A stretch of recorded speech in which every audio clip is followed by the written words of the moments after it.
और ये है मैथिली सिंगर गौरव ठाकुर। और फर्स्ट टाइम मेरी इनसे मुलाकात हो रही है ना? हाँ, नहीं इससे पहले एक बार आपने मेरा गाना करा था। अच्छा, मतलब आपसे मिली नहीं थी? 2-3 साल पहले नहीं। अच्छा।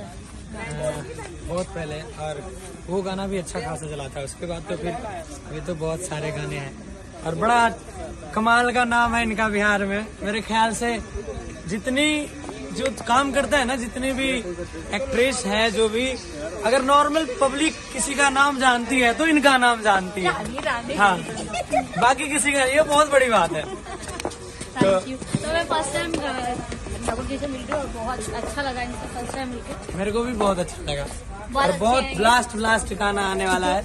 हाँ, आज शूट कर रहे हैं। मैं जल्दी, बहुत जल्दी वीडियो आएगा इनका।